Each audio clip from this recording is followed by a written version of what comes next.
General Counsel for the Illinois Workers' Compensation Commission. Today is the first of a series of demo and question and answer sessions that we will be hosting over the next few weeks in the lead up to the go live date for CompFile Release 3.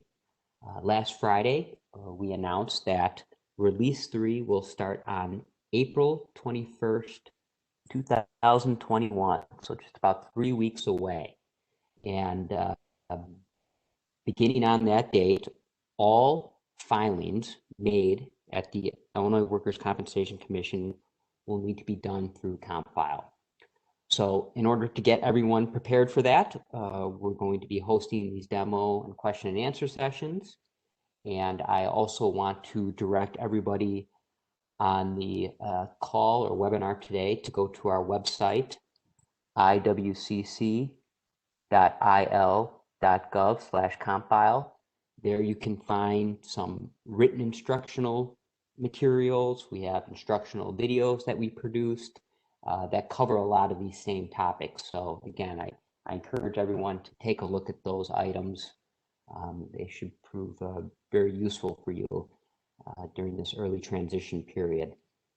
So as you can see on the screen here today, our agenda is to cover a few topics. The first being case claiming, and that's somewhat of a new concept that we're introducing when we cut over for Release 3. This idea that attorneys will need to claim any existing cases, what we call legacy cases, which were originally filed on paper but are still active. We will also demonstrate how to file an appearance, and that's a process that's going to be pretty similar for most of the motions or intermediary filings that you make on a case. And then we'll also discuss managing assigned attorneys within a law firm.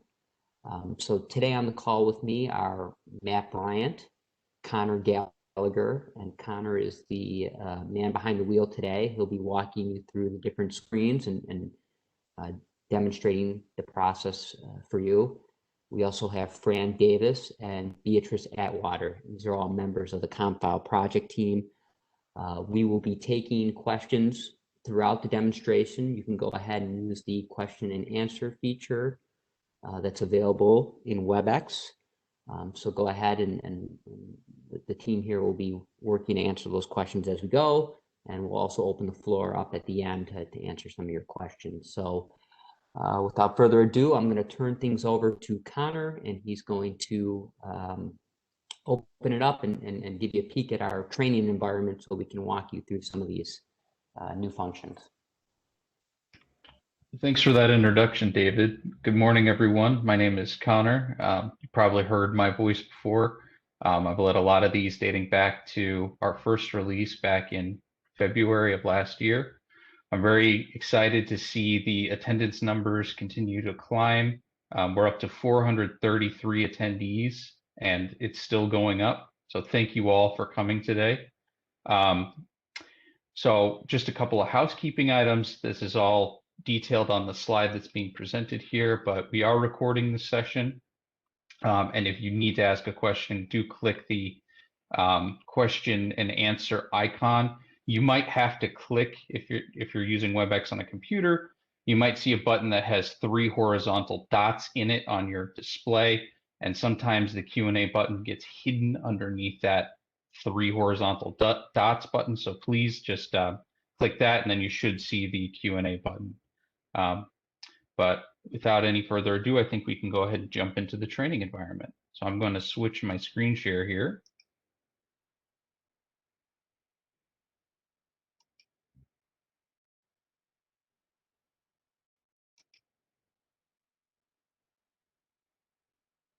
Okay, can the panelists confirm that they're seeing a window that says Travis Thornbury?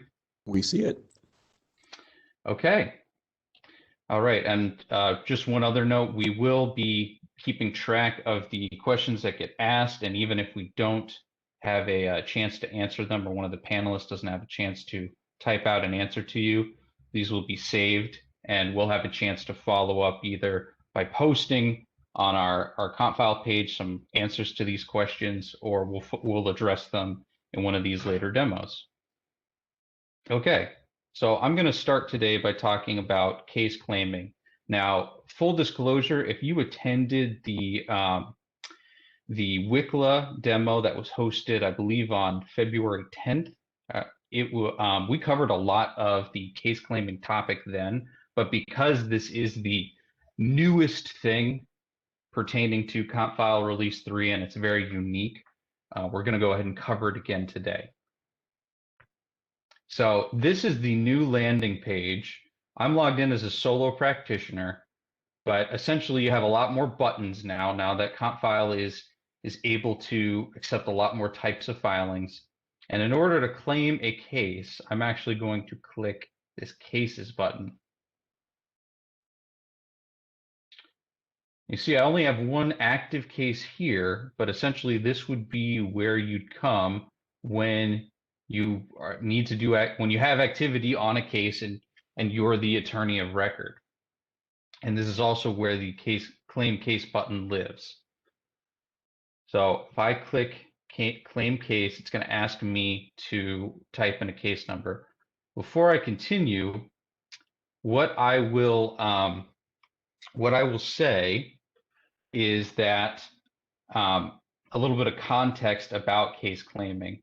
So when we cut over and you log into CompFile on day one, and you go to this My Active Cases view. Here, I'll back up once. It's going to be blank, and the reason is that, as you're all aware, our current legacy system, the mainframe, it's not always up to date based on attorney appearances.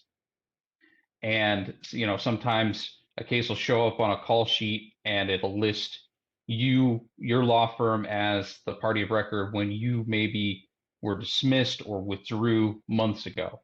And because of that, we didn't want to load up CompFile with incorrect information. So we implemented this claiming a case functionality, which allows you to go in systematically, methodically, and pick the cases that need to be worked on and allow you to make sure that all the parties are correct. And I'll show you exactly what I'm talking about here in just a second. So when I click claim case, I'm going to get asked to put in a WC number. So this would be, you'd say, all right, let's say I need to make a filing in this case. It's, CompFile has been live for a week and I need to go ahead and make a filing in a case that's already been docketed. So what I would do is I would type in that case number. I put in, I think, one too many zeros. There we go.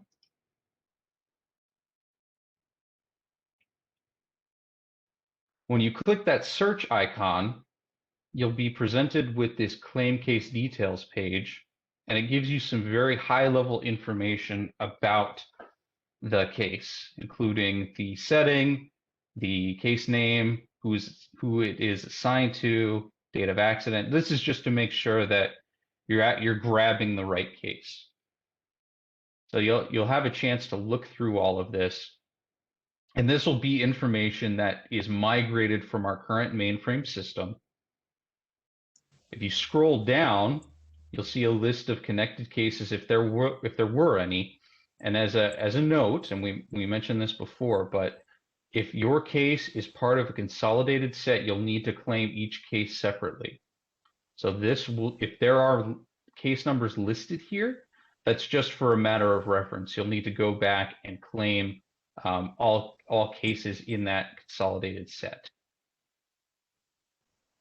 Scrolling down further, you'll see that the petitioner, the primary petitioner and primary employer respondent are listed here in this parties table.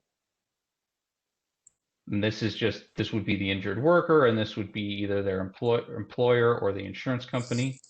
Just some basic information about them.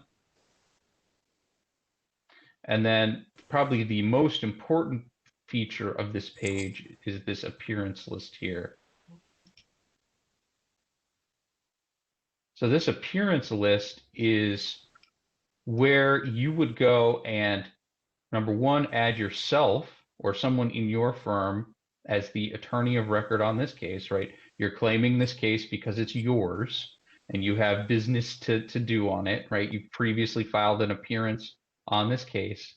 But then also, you want to make sure that if you have opposing counsel, right? If opposing counsel has appeared on this case, that you're also claiming for them as well.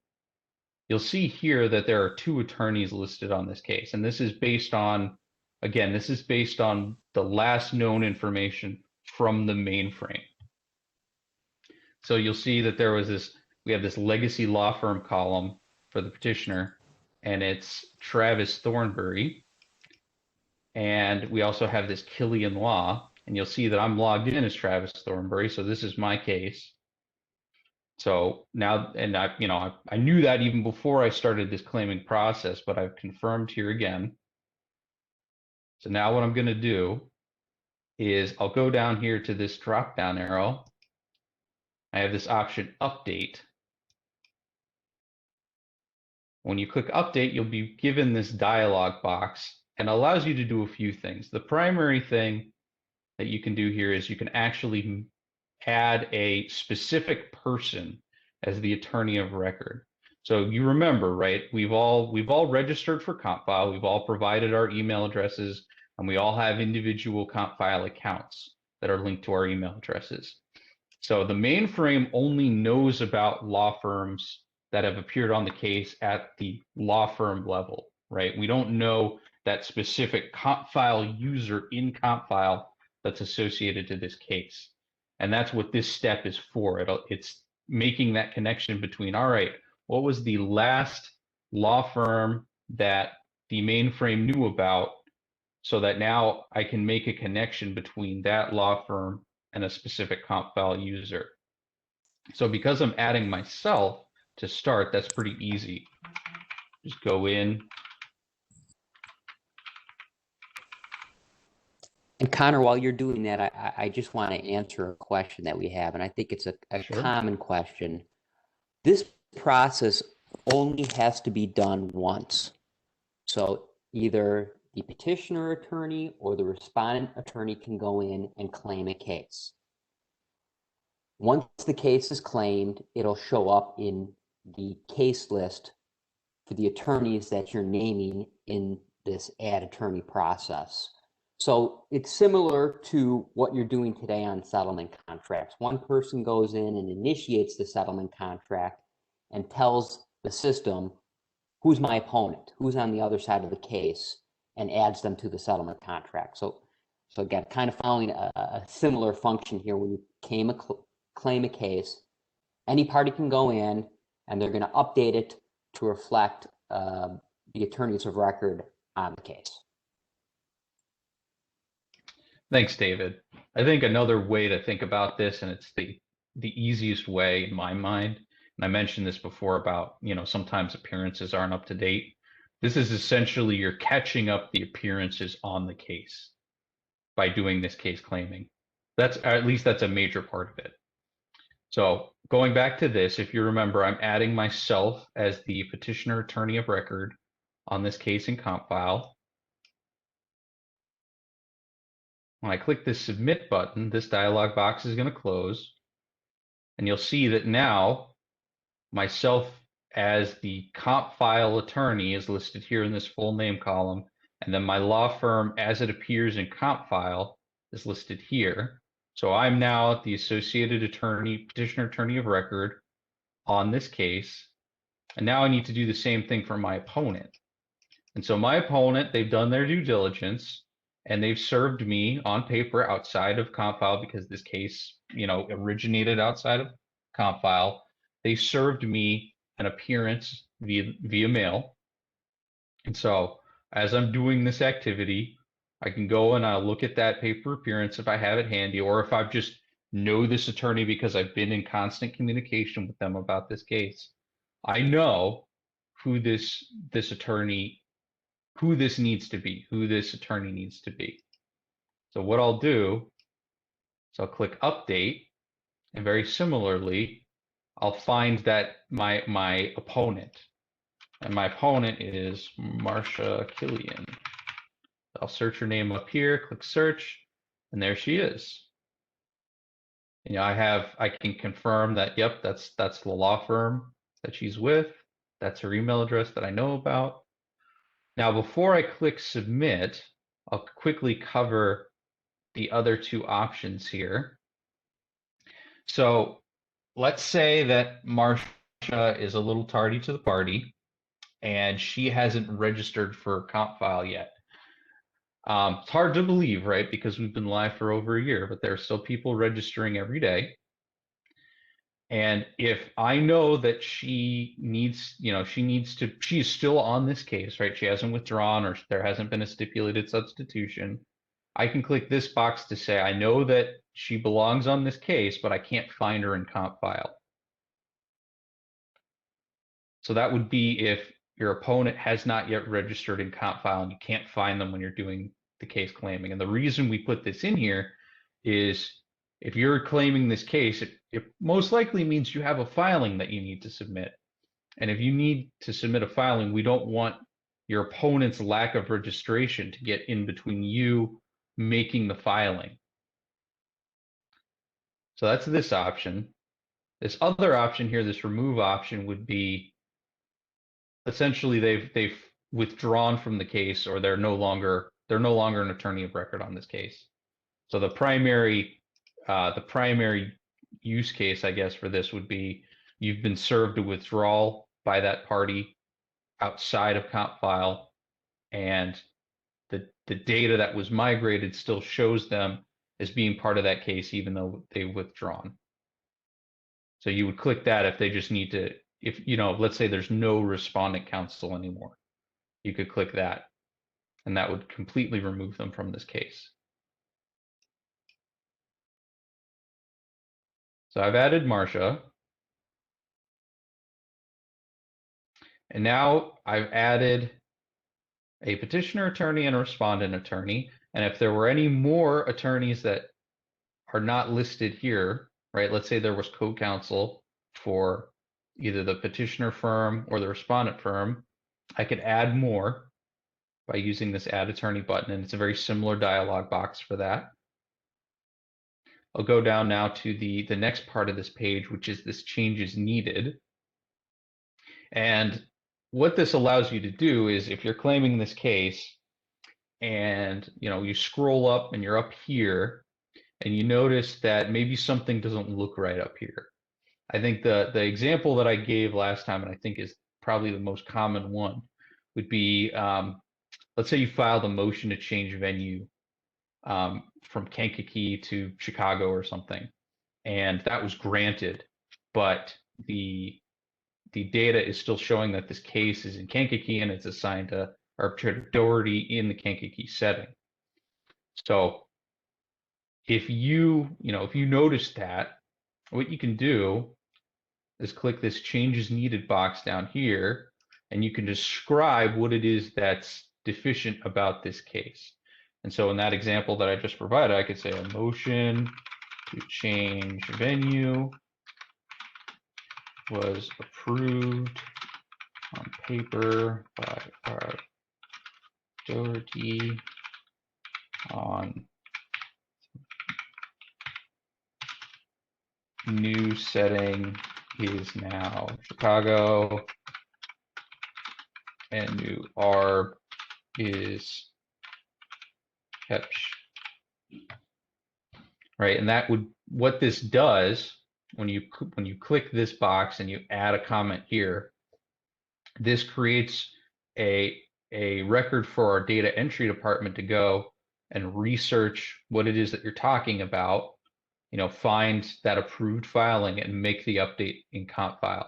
So again, the whole idea here is that even if this information is kind of wonky, you're still able to claim the case and, within minutes of doing this claiming activity, continue with making motion filings or settlement filings, whatever filing that it is you need to make. When we wanted to make we put in a lot of backstops to make sure that you can continue to make filings even if either somebody didn't do something right or the data is off. So that's the whole idea around this changes needed area here. And once you've done all that, the only thing left to do is click this checkbox that just says, you know, I am in fact on this case. This is my case, right? You're not poaching this case from another law firm by claiming on it erroneously. Once you've done that, you click this confirm and return to cases button. Before I do that, is there anything, this is a question to the panelists, is there anything that you want to highlight on this page that I didn't highlight, or are there any questions in the Q&A section that I would need to go over something again? Connor, there was I think a useful question, and it was, if I need to file an appearance, how do I go about doing this? And the answer is, you can still claim this case, and then you would indicate who, let's say you're appearing as a respondent attorney, you would claim the case, indicate who the petitioner attorney is, and then immediately appear as respondent attorney. Yeah, that's a great question, Matt. Thanks for bringing that up. I know that was brought up on our last WICLA call. Yeah, and that's exactly, Matt described it perfectly. You can claim this case. You know, that would be a fringe scenario where, let's say you have to claim the case as respondent counsel because petitioner counsel hasn't claimed it yet. But in order to, it's like a catch-22 almost, because you're trying to appear on the case, and in claiming the case, there's all this verbiage that says you need to have had appeared previously on the case in order to claim it. But if literally you need to claim it so you can file an appearance, that's fine. And nobody's going to come for your law license if you do that. Well, and the language there, right, you confirm at the bottom, you're saying that you have filed appearance or will be filing an appearance. And again, these are situations where maybe an application for adjustment of claim was filed a few weeks prior to release 3 go live, and the adjuster has just sent the file to their respondent firm or attorney, and they need to go ahead and make that initial appearance filing in CompFile. So you want to take action, claim the case, and then that first filing you make will be your appearance.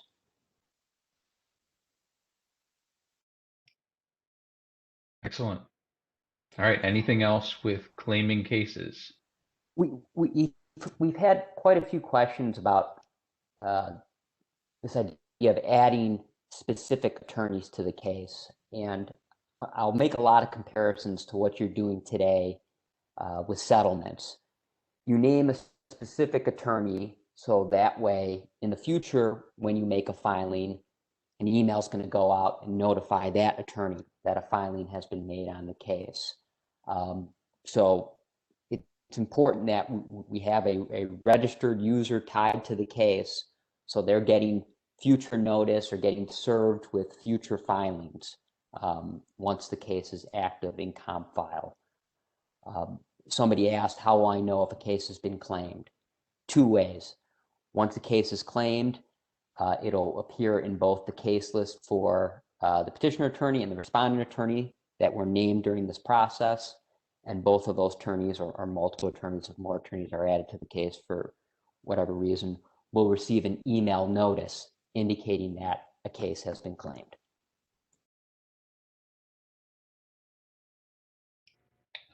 Great. Thanks, David. Yep. So now that I'm done, I'll click this confirm and return to cases. And as David indicated, this case will now show up in my active cases view. So this is the case that I just claimed. And you can see that it also shows that the respondent counsel is listed because I added them. And now this is, you know, we got that question about appearing just a second ago, and we'll go ahead and use that as a segue into the next topic. And I think I can show this in a concrete way that'll make a lot of sense to people. So let's say that there's a hypothetical that I'm claiming a case. I'm petitioner counsel. I'm claiming a case, because I need to make a motion filing on it. And I claimed a case. And let's say that I was trying to shortcut the process. And on that page that I just showed you where I added respondent counsel, let's say that I just clicked remove because I didn't want to bother with having to sort through a list of attorneys. Now, I shouldn't do that because that's not how this should be done, because essentially what you're doing is you're preventing that attorney or any attorney at that firm from receiving notice of any future filings made in CompFile, and that's bad. But let's say that that happened, and now I'm respondent counsel. So, and as respondent counsel, I need to make a filing. I know that's, you know, less common, but let's just say that I need to make a filing as respondent counsel. And what I do is I log in and I look at my active cases list, and I don't see the case in my list. And then I check my firm's active cases, right? These are any cases that any attorney at my firm is party to, right? Let's say I'm thinking, oh, well, they probably claimed it, but they just named somebody else. So I'm looking here and I don't see that case here either. I'm thinking, well, you know what? Maybe they didn't claim the case after all. I should go ahead and do that, shouldn't I? So now I'm respondent counsel and I'm thinking, all right, I need to claim the case. So what I'm going to do is I'll take that case number that I know about. I'll click search, and I get this error message that says this has already been claimed. And I say, gosh darn it, my opponent must have already claimed this and just didn't name me or anyone at my firm on this case. And you're thinking, but what do I do now? And it's actually spelled out right here in the error message. Please file an appearance in CompFile. So we purposely made filing an appearance very easy, just in case that happened, right? Where you were erroneously taken off a case, but you are party and you need to receive service and you need to make filings. So now that I've confirmed that this case has already been claimed, but I'm not on it, I'm going to file an appearance as respondent counsel. And what I'll do is I'll go to this motions and other filings area. And I have this button, initiate filing, right? Where you basically, we followed a very consistent format that the button to begin an action on all of these different pages is in the top right. And I'll have a couple of options. You'll see that the very first one here is appearance of representative. So I'll go ahead and click initiate appearance. Now I have a search area here that allows me to search for the case on which I want to appear. So I have that case number, click search.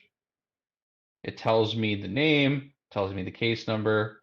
You can ignore the created on column, but essentially this is just to confirm that, oh, yep, this is the case that I need. Once I click that select button, I get a little bit more information about signed up arbitrator setting. If there's a commissioner, it would show up there. It also shows me the other parties on this case. Right now you can see that there's a petitioner attorney, John Doe.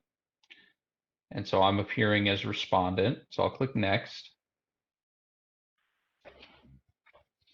And here is where I select that I am respondent attorney. And you can select co-counsel if there's, if you are appearing on this case as co-counsel.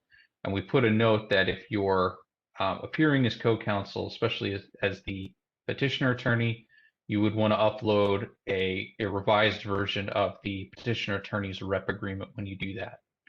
But since I'm appearing as respondent attorney, I don't need to provide a rep agreement. But here you'll see that there's this add filings page, and we've touched on this a little bit, but I'll cover it again. So with a lot of these motion filings that will be submitted in CompFile, they're not like the settlement web form, where at the end of the process, CompFile creates a thing that looks like a paper settlement contract today. With these motions, what we're asking you to do is upload the actual pleading.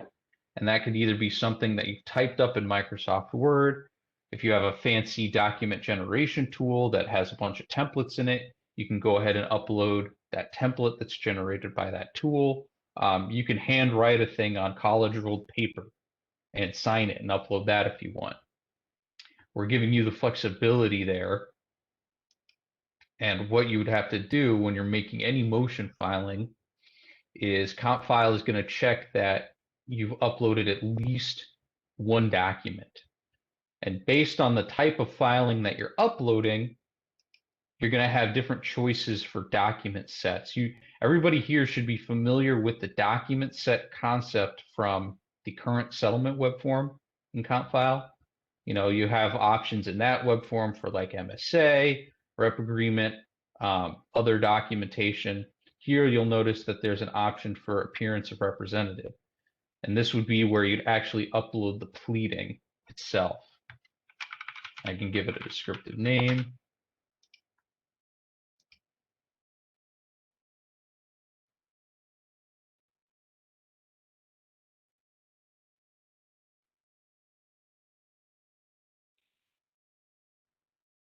And then I get the files pending upload list screen where I can actually go and select the filing on my local machine. So this is a respondent appearance. And this is, again, very similar to web forms. Whoops. Very similar to settlement web forms. Oh, I deselected the document. You can upload Word documents and PDF files.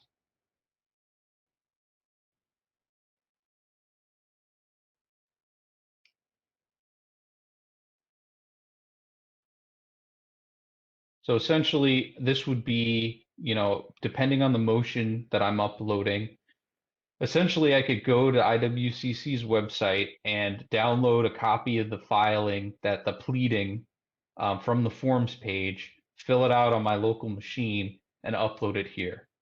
We're trying to use the same forms that we use today for a lot of these motions and other pleadings. Okay, so now that I've uploaded that pleading, the last thing to do is click Submit to IWCC.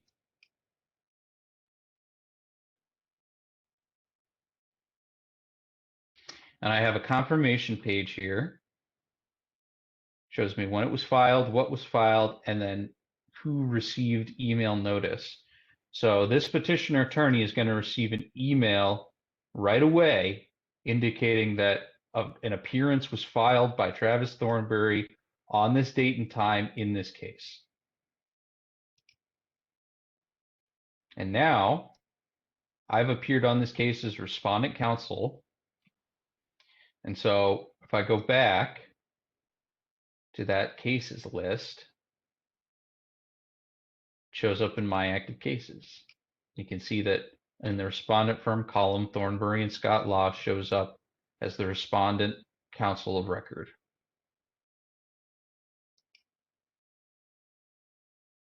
So that's the basic process for filing an appearance. As you saw, it's very quick to do, so that there's very little risk of somebody being locked out of a case in CompFile. Okay, I'll pause. Panelists, any questions that warrant a repeat demonstration or some clarification on the appearance process?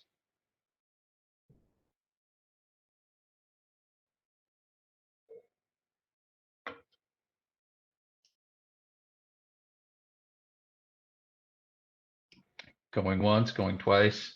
Yeah, Connor, we've been getting lots of questions, but I think we've been able to handle them. So I think we're ready to keep moving. Excellent. All right. And just for those that joined late, thanks for coming out today. The current attendance I'm seeing is 512, which is amazing. Thank you all so much for coming out to this. This session is being recorded.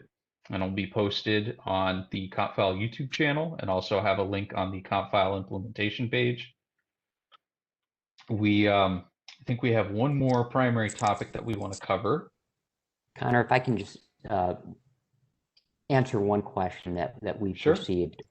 So that document that you attach to your appearance, that becomes viewable by all parties to the case. So when you're an attorney of record on the case in CompFile, when your opponent submits a filing and attaches a document to it, you're going to be able to see that document in the system. Just want to clarify that for.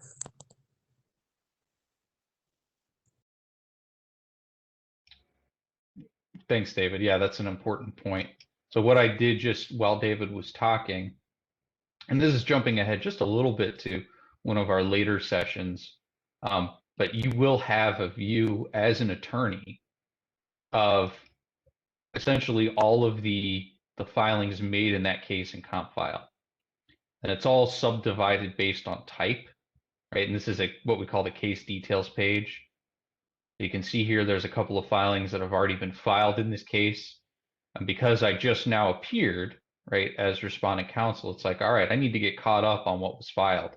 Because as we all know, the mail is pretty slow these days. And even though John Doe might have put notice in the mail, I might not even have received it yet. So I need to go in and I can look and look at these individual filings by just clicking this drop down action button, then view print. And here's that document that I uploaded. And so John Doe would be able to see this, and I'd be able to see what John Doe uploaded. All is right with the world. Okay. Any other questions? Follow up? I mean, I'll just reiterate, Connor. CompFile will deliver an email eventually. You know, when we cover motions, we'll cover this in detail, but it's going to deliver an email to the attorney who has appeared on that case in CompFile. And you're going to have a list for every filing of who is receiving service in CompFile. If you need to serve someone who's not on that list, you need to serve them. CompFile won't do it, but CompFile is going to tell you who got service on that filing in CompFile. So we're getting a lot of questions about service, and we're going to be covering notice of motions, notices of motion, and service in more detail. But the claiming process sets the stage on legacy cases about who is going to get service. So that's the purpose of the claiming process. Is without it, CompFile doesn't know who to serve. But essentially, what you're doing is you're telling CompFile who to serve in that case so that you can complete service in CompFile and you don't have to continue to serve them by mail or delivery. Thanks, Matt. Yep, and we will, I promise everyone, we're going to get all down in the nitty and gritty of notices and motions and all that good stuff in a later session.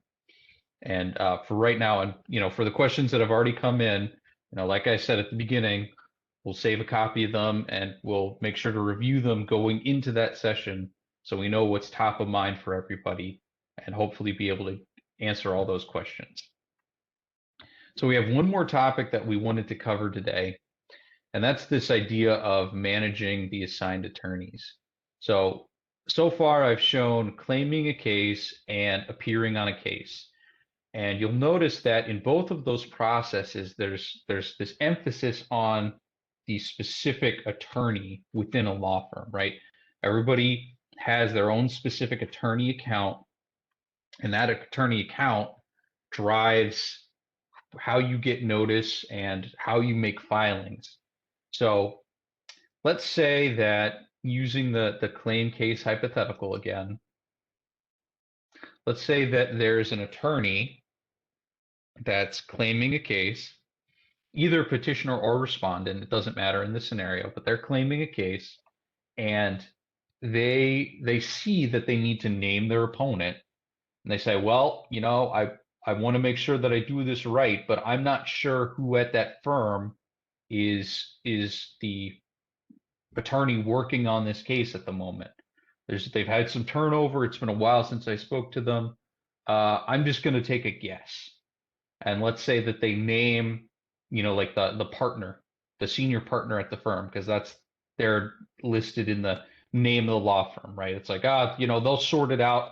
The senior partner will get notice and they'll sort it out. That's not the ideal way of doing the process, but I'm sure it'll happen. And in anticipation of that, we've come up with a tool that can be used to make sure that if somebody either appears on a case or is named on a case within a law firm, that we can switch around who was named within that law firm so that that person will continue to receive email notice and they can make filings. So I'll show you exactly what I'm talking about here. So I'm logged in as Travis Thornbury, and this is Thornbury and Scott Law. So there's two attorneys in this law firm, Travis Thornbury and Keith Scott. And I've appeared on this case, right? This is the case that I just appeared on. And I've determined that, this is not going to be, I'm not going to be the primary attorney on this case. I've got other cases that I have to worry about. I'm going to give this to my partner, Keith. And so what I would do is in this drop down, I have this option called Manage Assigned Attorneys. And I will say that this option is only available if the user has the law firm administrator web role. And I'll jump out just as a refresher. We'll go to this law firm users area. You can always double check web roles here in the law firm users area. So both Keith and Travis are registered as solo practitioners, which is why they have the law firm administrator web role. But anybody at a law firm can be given the law firm administrator web role. And the reason I bring this up is I know that in practice, per what we talked about back in last January and February, a lot of support staff, a lot of paralegals, a lot of clerks, a lot of just support staff in attorneys' offices are logging in using their attorney credentials, right? And that's totally allowed per the terms of CompFile, the CompFile terms and conditions.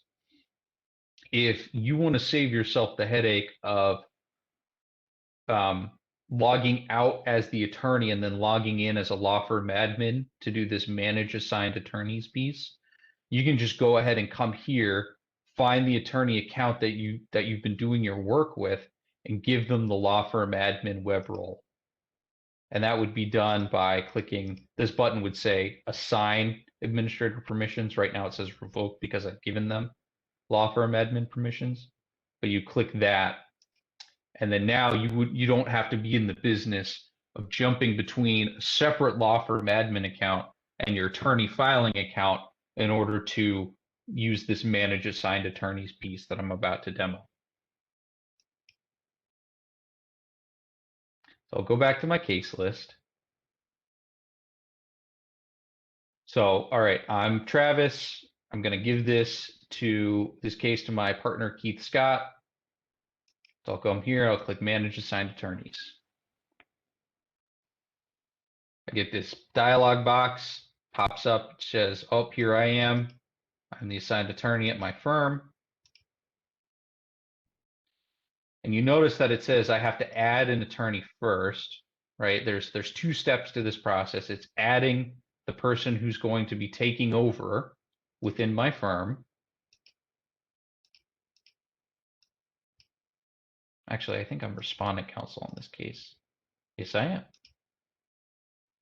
I'm glad I caught that because it wouldn't work if I added myself as petitioner counsel.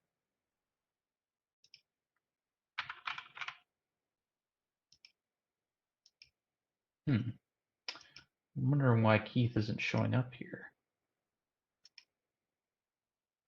You jump out and make sure that has all the proper permissions. Oh, that's what it is. I didn't give him e-filer permissions.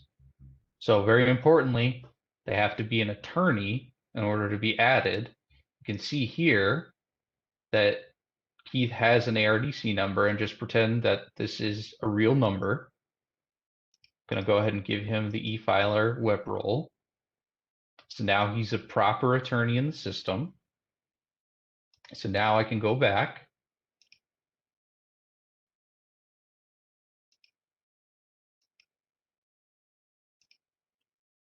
I'm going to add him. And there he is, Keith Scott. Click add.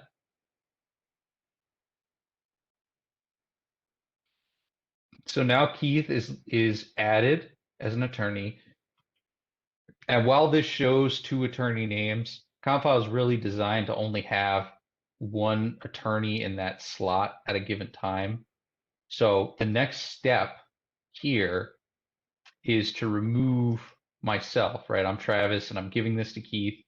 I'm going to remove myself. And if you were a law firm administrator doing this, it would be 2 other attorneys' names, and you're switching them out based on internal workload or whatever how you manage your work at your law firm.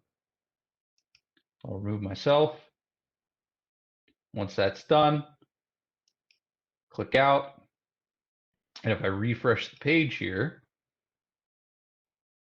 you'll see that that case no longer shows up in my active cases because I gave it to Keith, my partner.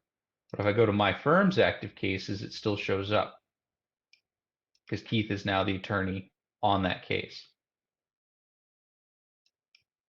And so now Keith will be the primary attorney receiving notice.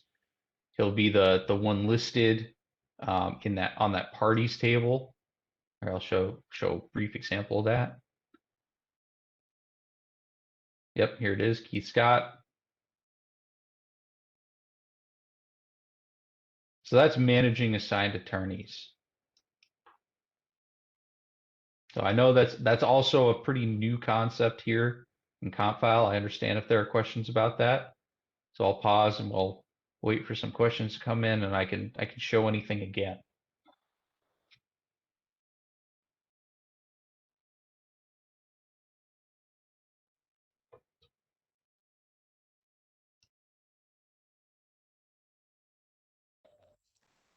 Sorry, Connor, we're fast and furious on the email. I mean, excuse me, the question and answers, but I think we're ready to keep moving. All right. Well, those were the 3 topics that we wanted to cover with today's session. We have about 10 minutes left. So to recap, we covered case claiming, we covered appearing on a case, and we covered managing assigned attorneys. So I'll wait, we'll have some questions continue to come in, and I'll certainly, we can answer any of them again, or I can show any of what I've showed again. I think one other thing that I'll show, just while it's top of mind, is in addition to appearances, we also have in CompFile, sorry about that.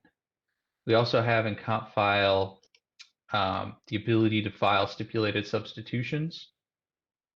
And it's a very similar process to filing an appearance. Right, you would pick the case and you would essentially have a dialog box that says, who's the departing attorney, who's the coming in attorney. So I would be remiss to not mention that in talking about appearances, to also indicate that we have the stipulated substitution function. Connor, I have one question to pass on, and I'd like you to try to have a go at this one. It's from a little while ago from Araceli Jimenez. After correcting the attorneys on file, will it correct the call sheets? What's the best answer to that? It will.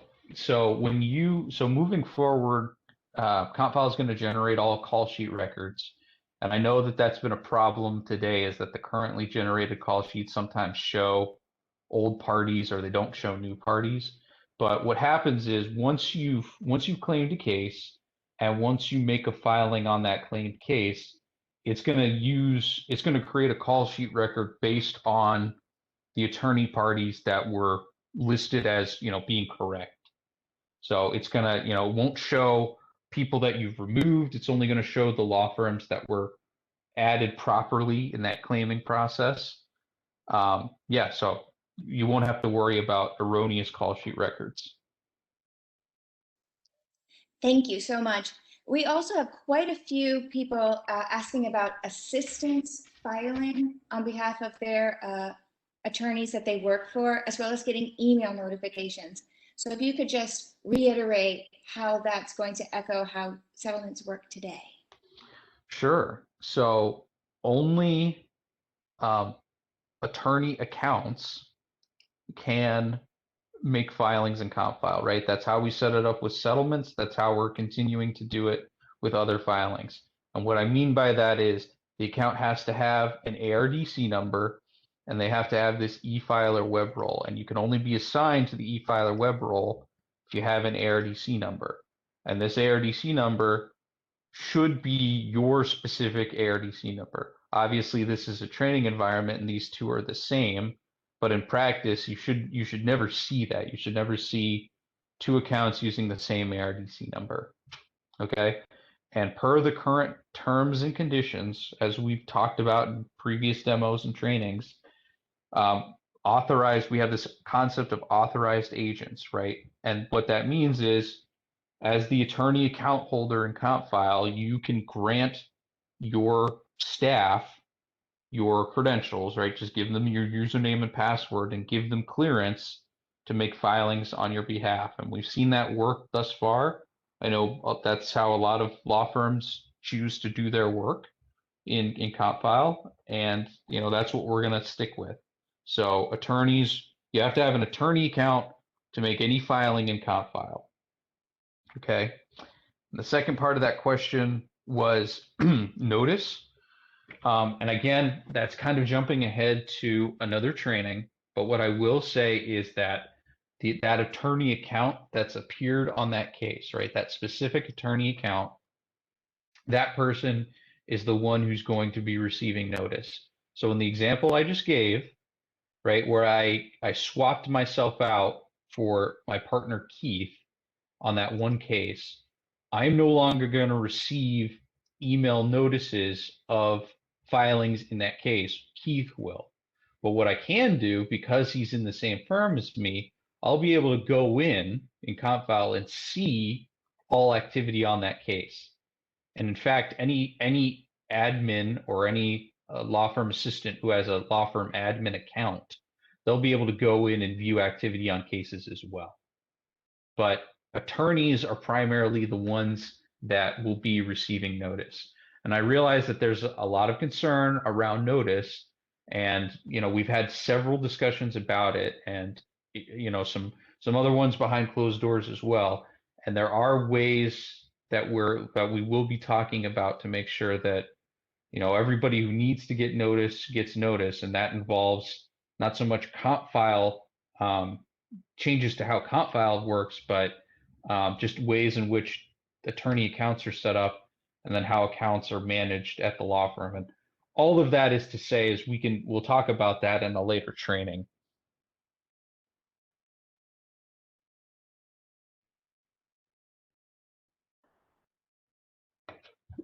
Good question, though.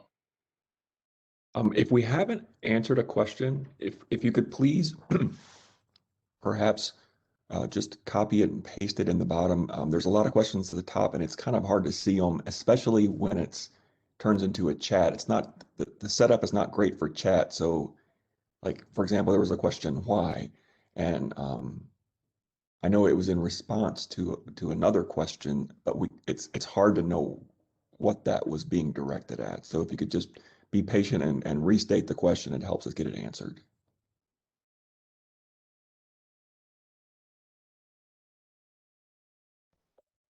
And there was a question, Connor, I'll just ask this to you. Will you be going more in depth into filing notice of motion and request for hearings and 19B petitions at a later date? Yes, we will. We have a excuse me, a training devoted almost entirely to filing motions. And you can find the trainings are listed on the CompFile implementation page, including their agendas. So you can check there to see when that training is. And if you can't attend that day, it's going to be recorded, posted, so you'll be able to watch it. Hey, Connor, here's a good question. I'll take the answer if it's okay. Do you claim a case that you have a fee petition on? And the answer is yes. If it's a legacy case, one that's, an older case, and you have a fee petition on it, the safest way to ensure that you're listed on that case is either to claim it or ensure that someone else claims it and lists you. Once we go to CompFile, if it's a new case, one that's created in CompFile by the filing of an application, and you would file a motion, and that motion would get continued to the disposition of the case. And that's how you would get that fee petition processed on a new case. But on a legacy case, the safest way is to ensure the case is claimed and that it's one of your cases.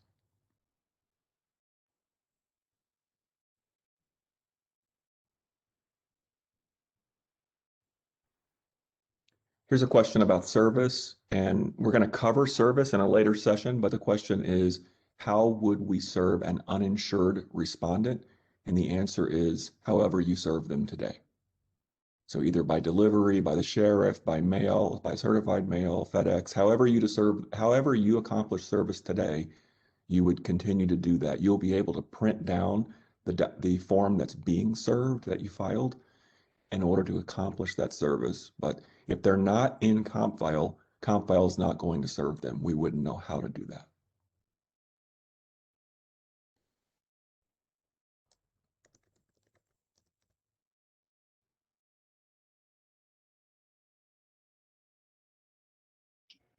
And just a time check, we're 2 minutes away from noon, but we can stay on a little bit longer. So we'll be here to continue answering questions. And if your question didn't get answered, we will be taking a snapshot of all the questions asked, and especially if they pertain to an upcoming demo session, we'll be reviewing those in anticipation of those sessions. Connor, here's a question that I think you could probably just restate the process generally to address it. And it's this: why would you have to reassign the case to a different attorney within your firm if that attorney's name has already been claimed? So it just depends on, it's mostly just a visibility thing. So the whole idea of managing assigned attorneys is that if I go to this cases area, right, the default view is my active cases. And this is where me specifically as Travis Thornberry, I'm named as either petitioner attorney or respondent attorney on this case, right? And in a lot of instances, there's just that one attorney listed, right? You might have co-counsel, but it's just you have one attorney in that slot, so to speak. Now, I have the ability, right? We built in the ability that any attorney at my law firm can see any other attorney's cases. And this is also true of law firm admins. Law firm admins can see any case that is being worked on by an attorney at their law firm. But essentially, if if Keith is going to be the one, right? Keith is my partner in this law firm. Keith is going to be the attorney primarily making filings on this case. He can still do that by going to this My Firm's Active Cases list, but it saves him a couple of clicks to show up in this My Active Cases. It'll just show up immediately in this My Active Cases list. It also becomes more important when you're making when you're filing settlements, right? Because if you're filing a settlement in CompFile, and again, this is jumping ahead to another training, the parties listed for signature are going to pull based on those assigned attorneys, right? So if Keith is to be the one to sign a settlement contract on this case, then we want to make sure that he's the attorney that shows up in that parties table as opposed to me, Travis. And then that other piece that I alluded to a few minutes ago is Keith is the one that's going to receive notice of filings by opponents via email when he is the assigned attorney to that case, right? As Travis, I don't need to get emails, so I'm just going to give it to Keith, and now Keith will receive all emails. He'll show up, that case will show up in his My Active Cases view, and then finally, if a settlement is to be drafted in that case, he'll be the respondent attorney, or whatever attorney. In this example, he was respondent attorney, so he would be the respondent attorney of record to sign that settlement contract. I hope that answers that question.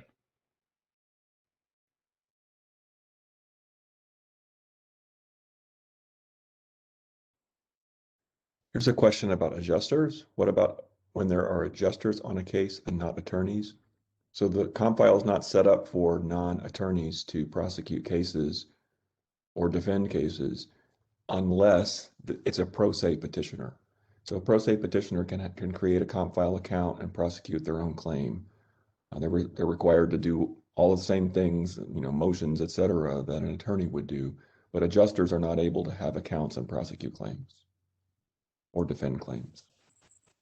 But there is a way for an adjuster to sign a settlement contract, and if you haven't used that feature, when the petitioner counsel drafts the settlement contract, they would add the TPA adjuster as someone who needs to e-sign that settlement contract. You will continue to serve the adjuster outside of the system on paper, or however you're doing it today.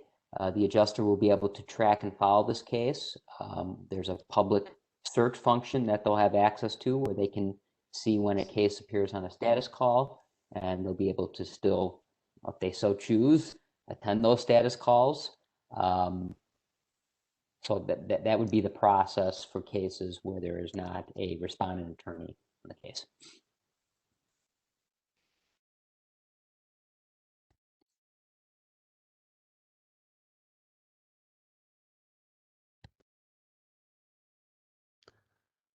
How do you serve a pro se claimant?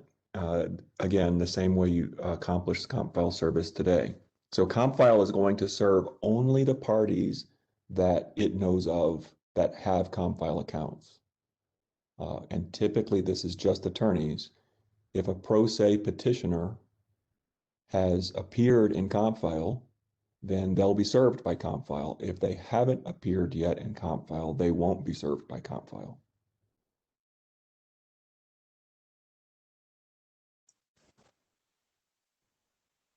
Electronic filing in CompFile will be mandatory for everyone, including pro se litigants. And we will be working with the pro ses to get them registered and familiar with the system. Connor, here's one that I think would be good to answer, maybe give some explanation of.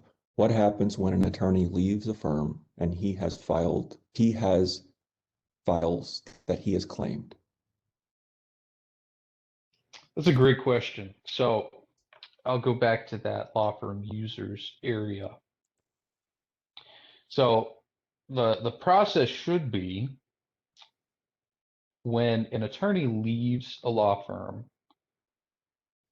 you can come as a law firm administrator, you can come to this law firm users area and click deactivate. And what that does is it prevents that user from ever logging in again with that account, right? So that, especially if they're going to a competitor, competing law firm, I should say, they're not logging into two places and potentially poaching work. But before you would deactivate that person, what you would do is you would use that manage assigned attorneys feature, right? So if, let's say in this example, right, that Keith was departing, and now I'm just going to be the only petitioner, or excuse me, the only litigant in my firm, what I could do is go to my firm's active cases, right? And I know that for this 16 WC case, that Keith is the attorney listed. What I would do is I could come over here, click Manage Assigned Attorneys. I would do that same process that I showed before, where I would add myself,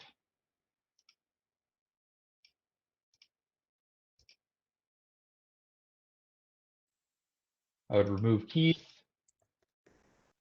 So now this is my case again.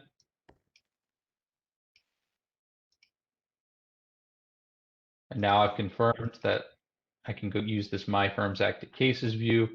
This is an exact match. So I'm the only attorney at my firm who has cases now. And so now it's safe for me to deactivate Keith's account. Come over here, law firm users. Again, only a law firm administrator can do this action. I would go to Keith. I click this deactivate button, and he would be essentially gone from the firm. And it's important to note that this deactivate feature, this exists today, right? This has been in CompFile since release 1. If you have attorneys that have departed your law firm and you haven't done this deactivate action, I would just please suggest that you start getting in the habit of doing that, and just go in and check after this training, and make sure that all the records are up to date.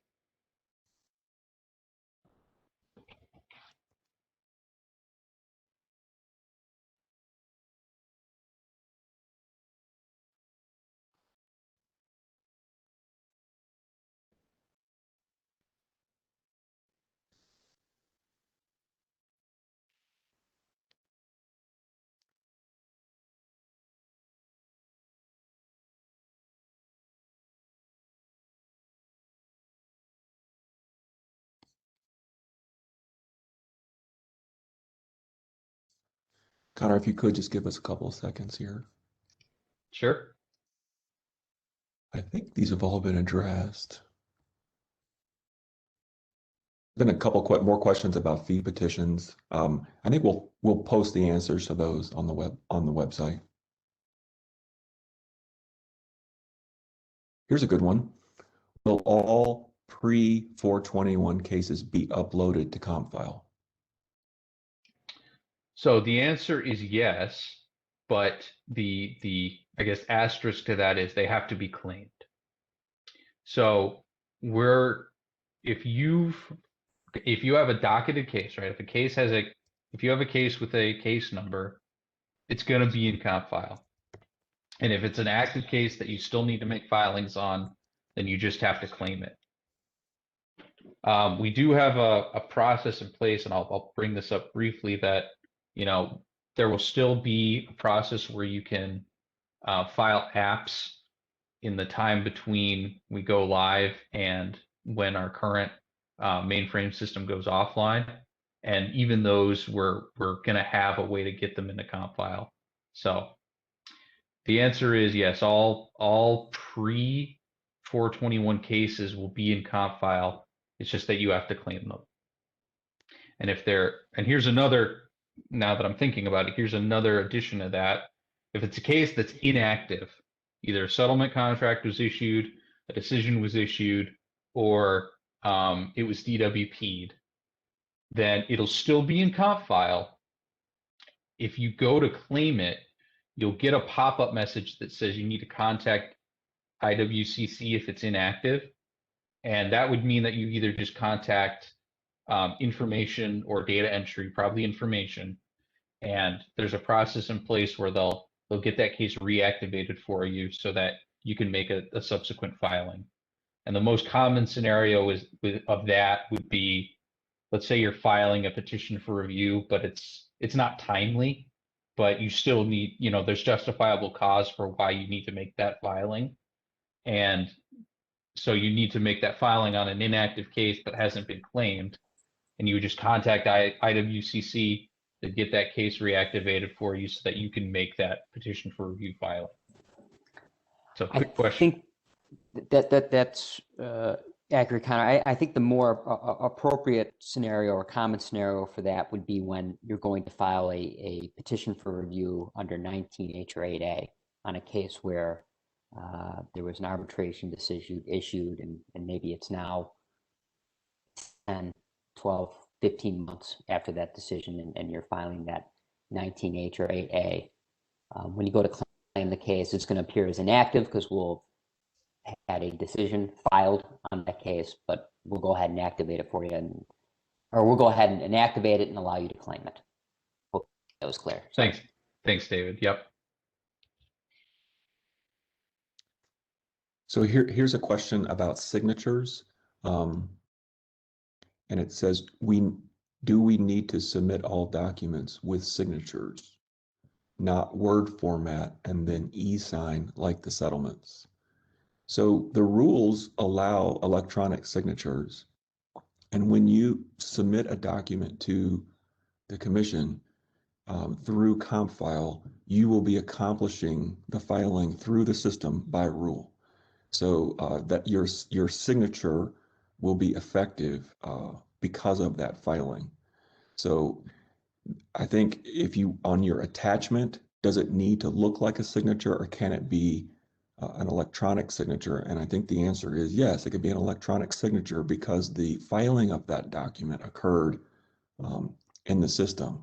If your attachment is not the filing, for example, it's a supporting document, then that's not what you're filing. So you would need to provide a proof of the service of that other document.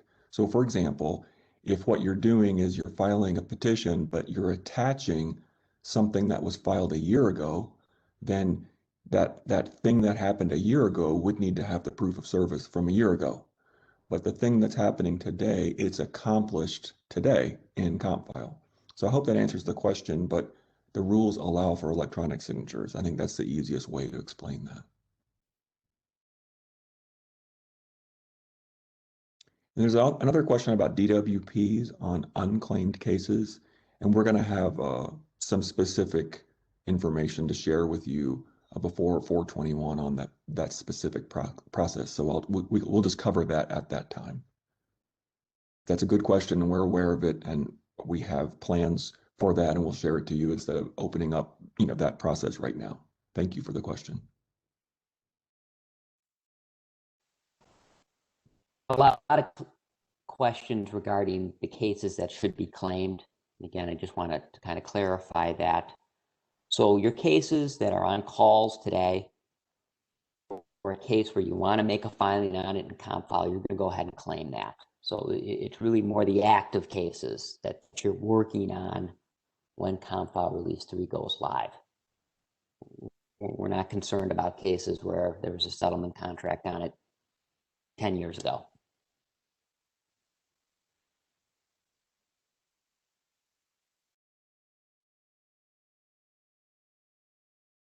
Well, what we've been saying is that come day one, if you want to, right? Let's say you have an intern and you've given them access to your attorney filing account. You say, all right, go ahead and just claim all the active cases at the firm.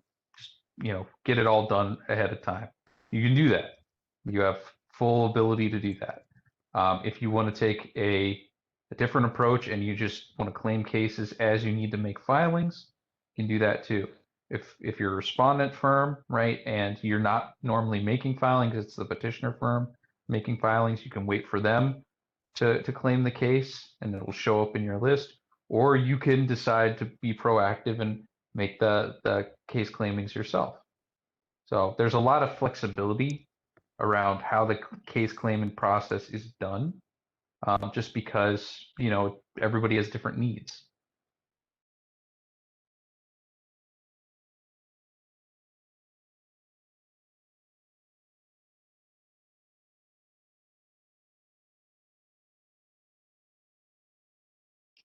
Take a moment to plug the website again, the CompFile implementation page. We already have, and we have had posted for a while, some instructional videos that Beatrice, our communications manager, has put together. And they explain, one of the first ones we published was the case claiming video. If you haven't watched that, I'd highly recommend watching it. It covers a lot of this in a very succinct way. So definitely, and keep your eyes posted on that page because we'll continue to post more written materials and more video materials as time goes on.